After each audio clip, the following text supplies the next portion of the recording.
Hey everyone, and welcome to The Networks. I'm Gareth Spence.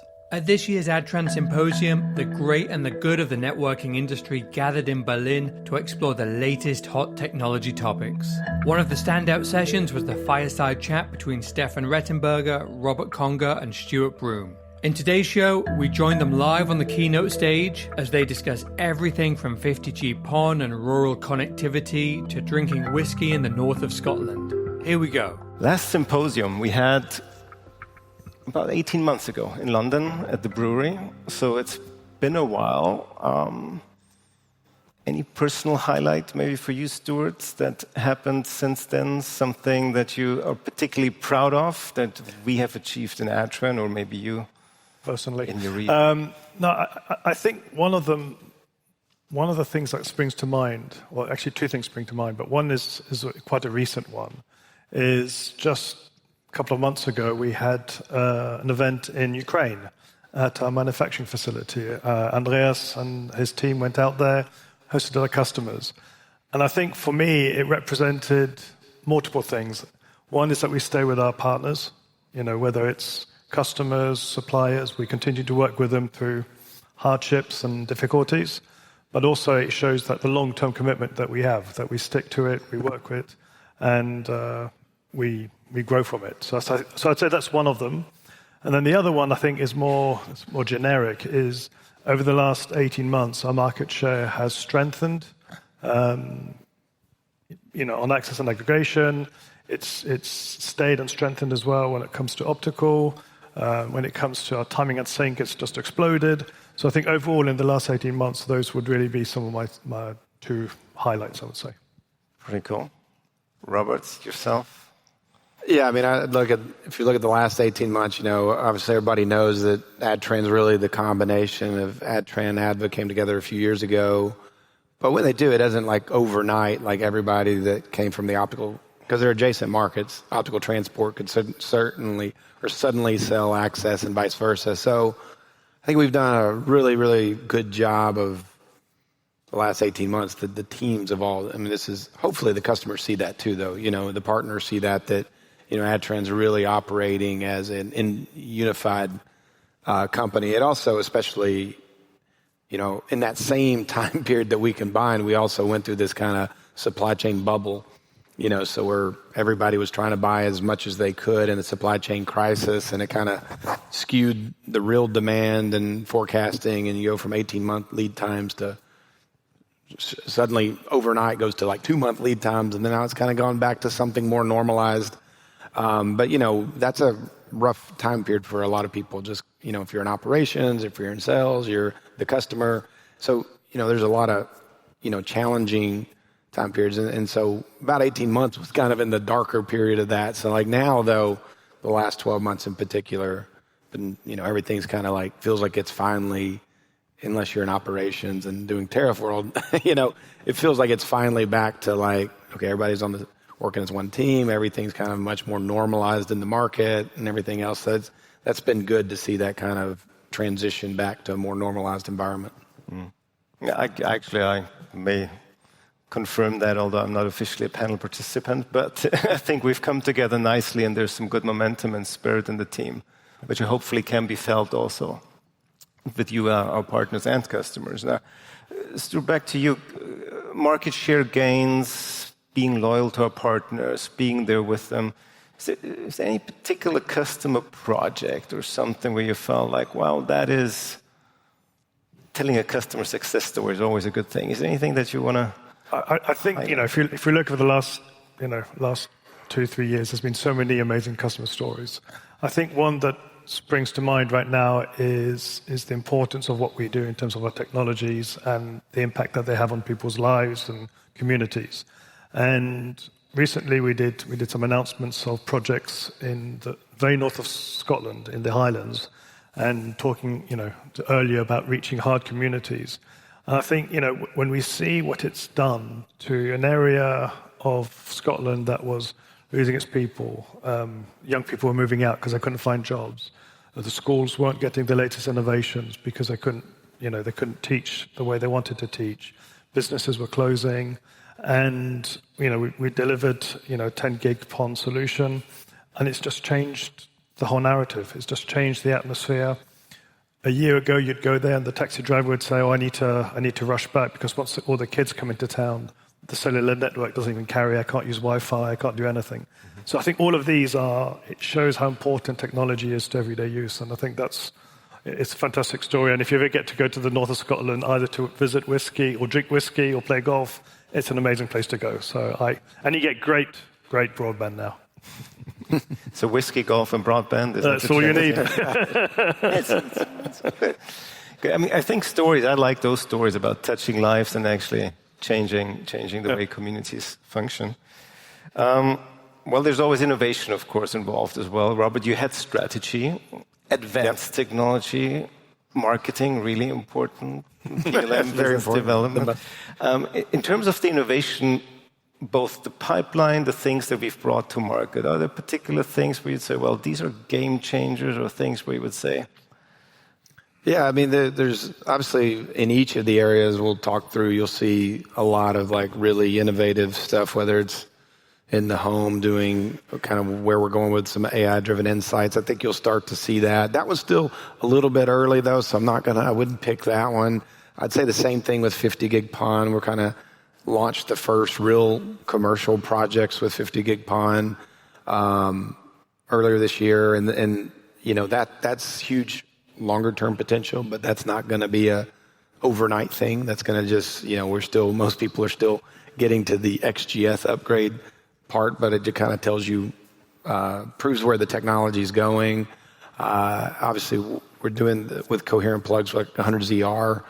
That's I think a really good breakthrough in terms of, but that's yet to even also be fulfilled. Its long-term potential as you start to see all these businesses and others connect at higher speed rates. Honestly, if I had to pick one that's probably the most breakthrough, and you're already seeing right now, like technology like optical cesium, even though that's not necessarily my personal focus, I have enough exposure to it that that's technology that's years ahead of anything else, and it's already like every critical infrastructure entity out there is looking to upgrade. You see defense systems, utilities, everybody looking to upgrade. So I think that one's probably your best in the near term. But then there's several others on the near horizon that I think are really going to change. If you ask me in a couple of years, it'll probably change a little bit. There'll be more items on the list, I think, that have broken through at that point. There's our Siliquartz team members in the room, so those are the ones that are gleaming with pride now. Optical cesium clock.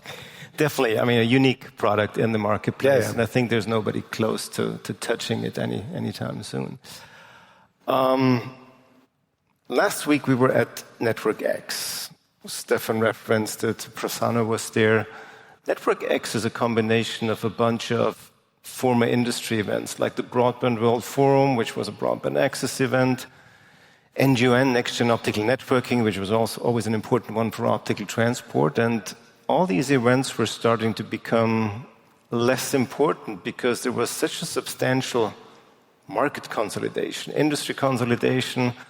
NGN 20 years ago, you would have 20 optical transport vendors. Now it's down to maybe 2 or 3. Infinera bought by Nokia. Stuart, for you as a sales guy, it must be wonderful to have fewer competitors. What are your thoughts on industry consolidation? I think industry consolidation essentially means reshaping of the landscape, and I think that's where companies like us need to take advantage by doing what we do best. And I think what we've been seeing in the market, emphasizes what we can provide to our customers, to you, to our partners, and I think it's agility. It's collaboration. I think we work better than anyone in terms of listening to requirements and what customers are trying to do. And I think that creates for us a unique opportunity, to reshape, to be the partner that customers want, but also I think it really allows us to build on our strengths, which is one of agility, collaboration, and understanding. So for us, I think it's going to help us. It's going to help us grow. It's going to open up new opportunities, but it's definitely something that we're going to leverage on, and I'm already seeing that through my sales team. Your quotas next year are going to be really good. AI is, for a long time I thought it's just hype only, but you clearly explained, well, there's a play in building infrastructure to interconnect those data centers. There's a play in using AI to automate and maybe make the operational processes simpler. So when you think AI, you mentioned clarity, what are the areas where you think that's an interesting angle that we as an industry could really either benefit from or have new opportunities for those that are operating networks? Yeah, I mean, I think it's going to be, obviously the big data centers, that's going to be the land of the hyperscalers and now what they call the neoscalers. And there'll be a lot of opportunities for service providers to provide like wave services and stuff like that, dark fiber services to those. I think, and I mentioned this earlier, I think that edge AI is going to be bigger than most people realize. It may take a few years to start to really, for the use cases to mature and get more mainstream. But the technology is clearly there. The use cases, I think, are pretty straightforward, especially around machine vision, other stuff. In that, I think a role, especially if you're an operator kind of that caters into that business services or certain industrial verticals, I mean, there's a lot of things that you can do with that in terms of putting together infrastructure, edge AI, infrastructure as a service offerings that have a pretty good high upside. So I would think that one's probably the one I would really like start to learn more about. Like I said, we have the demo here, but don't worry about that specific demo, just that general concept of like the different security applications or retail use cases, all these different scenarios. You can see the market forecast for edge AI. Unless you're close to it, it's not maybe as well talked about, but I think there's a big one there. And I'll always have to come back to the operation side of AI. Yeah, I think every network in a few years is going to have a heavy lean. I think this is pretty stating the obvious, but we're in an industry that has a lot of people that are retiring out over the next 5 years. A lot of deep domain knowledge is exiting with that. Operators are trying to reduce operational expenses. All those things kind of line up to say, hey, if I could supplement the people and know-how we have with these tools, we can run a lot more efficiently and maybe we won't be in a crisis as some of this generation retires out of the industry. And so I think you're going to see heavy adoption because of that. And then competitively, you'll have to compete. So that it's just prime. It's like where the technology fits, and that specific use case in our industry is a very natural fit. And so I think everybody's operations centers are going to be. It may take a few years because these are projects that you have to integrate with different systems and everything. So it doesn't happen overnight. But a few years from now, I think everybody's operations centers are going to be significantly transformed by AI compared to how they're being run today.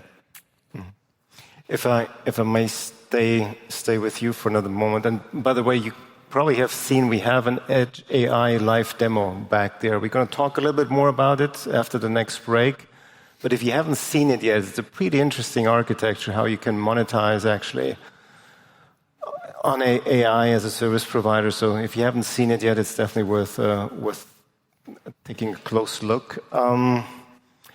You mentioned just earlier in passing, and I want to come back to that in terms of people coming together, the operation flowing nicely, except ops people tend to be stressed these days. When it comes to overcoming challenges, the Trump tariffs clearly is a factor, but what would you say?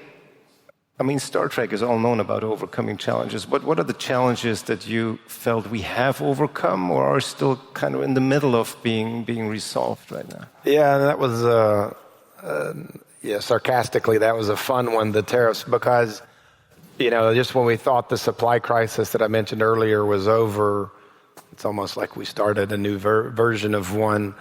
Now, I will say we support domestic manufacturing because we're actually a company that has been building products in the U.S. for 30 years. What we didn't necessarily love is that a lot of the content that we have to buy is not in the U.S., and so it makes it really challenging to actually build in the U.S.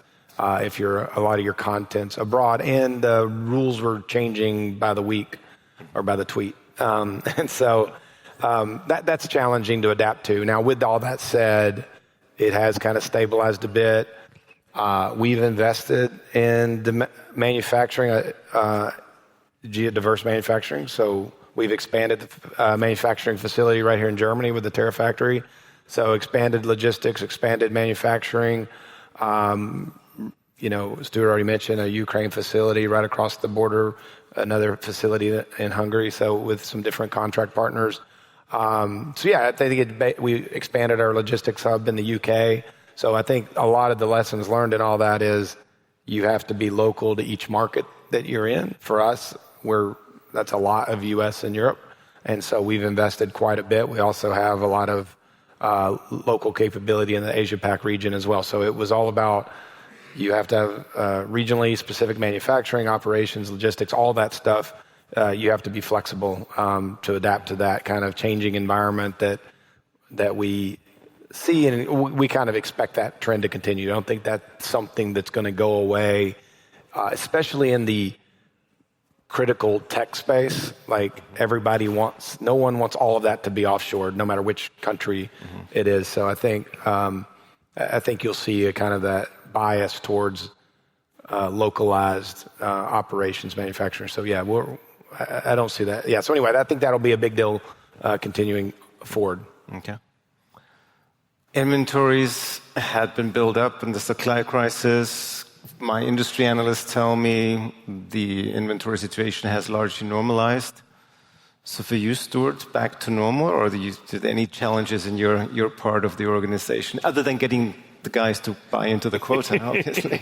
No, I think one of the challenges is we do see some headwinds when it comes to supplies, just because of the boom or hype that's taking place on the AI side and data centers. So I think we're trying to work very closely with our partners to ensure that we get the right forecast so that we don't repeat or have a repeat of the scenarios in the past. So we've seen some lead times already increase.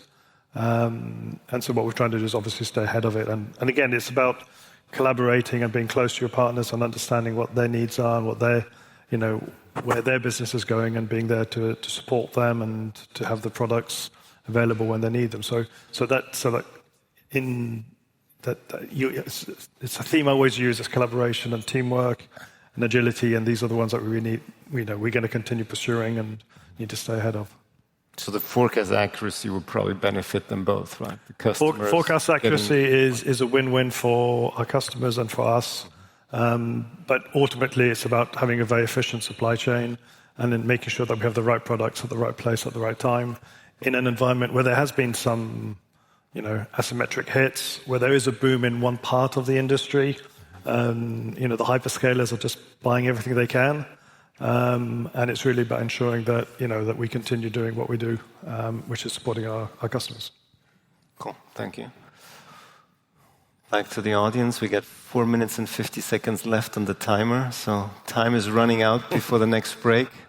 With the current security situation that we're faced with globally, how's that defining what we're doing? For example, infrastructure monitoring. We obviously heard about quantum security, but how's that defining our product strategy and what we're doing? I was going to get Stuart to do his dissertation this is a question to Stuart. Quantum key distribution.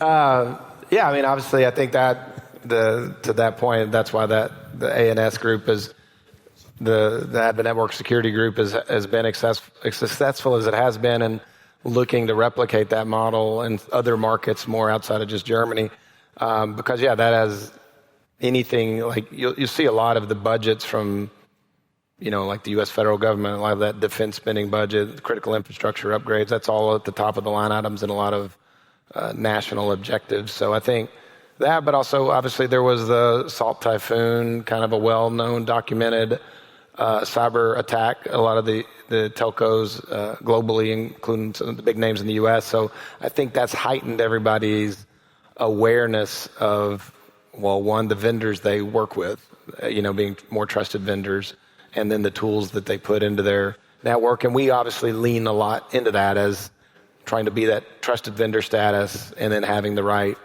cybersecurity assets in the portfolio. And just to add, I think, we've seen, I can answer all the questions you want on quantum later, but I think the theme around network resilience and reliability, I think, is becoming ever more important. It's so embedded in our lives. whether it's in business or home. And to me, the best example is when your electricity goes off, you go, oh, well, let's find a torch or candles. When your broadband goes off, after 30 seconds, you're trying to call somebody to say it's unacceptable. Right? I want my broadband back. So I think we're so used now to have it as part of our everyday lives that anything that disrupts it impacts us professionally and personally. And I think the investment in network resilience, the importance in maintaining it is going to be a key theme as we go forward, combined with security aspects and encryption. I think that combination is going to be a big driver for the next few years, over and above speed and so forth.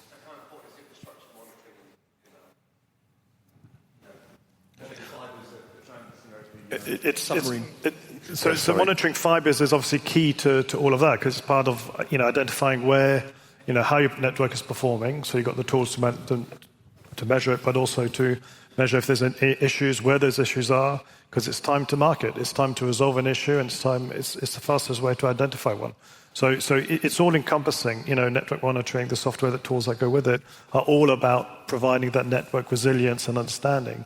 And I think it's something that it's incumbent for everyone, whether it's business, in a business environment or enterprise or in the home. I think we're going to see this increasingly, and I think that's something that we, as Adtran, is uniquely able to support and provide. Yeah, one extra point to add to that, and I think Kamal plans to cover this in his talk yesterday, because we were talking about this during the previous break, but a lot of that managed optical fiber networks, just the spectrum services or even dark fiber services, looking to use infrastructure monitoring just to monitor for intrusions, not just a fiber break, but any kind of tapping into the line. So it's really become almost an essential security part of delivering fiber services or differentiating your fiber service offering from your competition. So we're down to the last minute. Maybe just a quick closing remark. More on a personal side, any lessons learned that would influence you at the beginning of making a 3-year strategic plan, obviously? So any lesson learned that would guide maybe how you think we should shape Adtran's future going forward? Yeah, I think I'll go back to that last point I made about flexibility. Like, things change quickly. New technologies like AI seem to come out overnight. It seems like every time these new technology curves, even since AI came out, there's already now from just generative AI to agentic AI and all this stuff. So things move quick. Mentioned operations and tariffs and all geopolitical stuff changes really fast. So I'd say it's all about flexibility, adapting to being able to adapt. Sounds like a good closing statement. Stuart, you'll have the last word. I've got the last word after.